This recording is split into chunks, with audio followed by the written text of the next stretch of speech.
Today I'm with R-PHY, Senior Product Line Manager for Viavi Solutions. We're going to talk a little bit about remote PHY developments and how fast it's growing. Rob, can you tell us what are some of the test challenges that you're seeing out with the remote PHY rollout?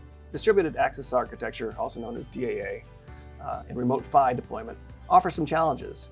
The configuration is very flexible and allows one device to serve video, DOCSIS, and legacy out-of-band communications.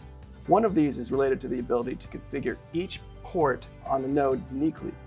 In the video service, the video set-top box guide and the DOCSIS services are defined at the port level, so there's a lot more configurations. This also means that they can be misconfigured. With continuous DOCSIS carrier additions and video channel lineup changes that occur regularly, almost daily anymore, there are opportunities for an RPD to be misconfigured or not take the changes correctly. So, when you're turning up an RPD or an R-PHY shelf, some problems can occasionally occur. It can take days, weeks, or even months for them to resolve, since it involves precious video and DOCSIS engineer time. Sometimes the NOC resources get pulled in to help dig and troubleshoot. So Rob, tell me, what are some of the problems can happen when an RPD is misconfigured? There's some real life problems that happen. You may have seen this on your own set-top box at times. A channel that shows up on the customer's set-top guide is sometimes missing or impaired, so they get this service or channel not available. Please contact your provider pop-up. That's not very good, right? DOCSIS services can also get impaired for certain users because they have overlapping channels with the video. The legacy set-top box carriers that you use for your interactive guide and ordering stuff, sometimes those don't work. They don't get turned on correctly on an RPD. This is caused by configuration issues pushed to the RPD. So Rob, tell me, how do technicians find these problems today?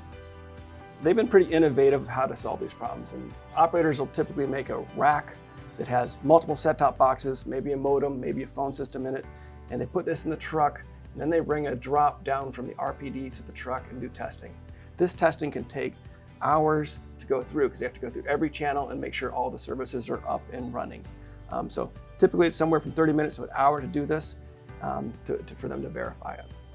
Wow, that sounds like a lot of time and trouble that they have to go through. There must be a better way. Obviously, Cheryl, there is a better way.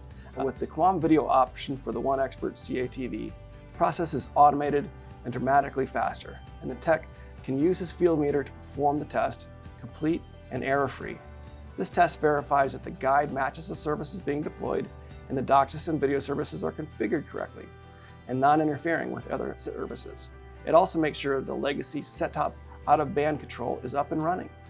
The majority of the time, no problems are found. The big value of the test is that by spending just an extra couple of minutes when verifying the RPD, when a problem does occur, the field technician can identify it, and you get a detailed report of all the service, programs, and channels that can be instantly synchronized to StrataSync and pulled up by the head end or video technician. This detailed report lets the engineering team identify root cause and fix problems in near real time. In systems where they've used this tool for their DAA rollouts, they have said that when a problem is identified, the detailed reporting on the OneXpert and in StrataSync helps our technician and engineering team pinpoint the problem and resolve the issues real time. The previous methods used to take us days and weeks. That's a lot of great information. Thank you, Rob, for your time today. And if you would like more information, please visit viavisolutions.com or contact your local Viavi representative.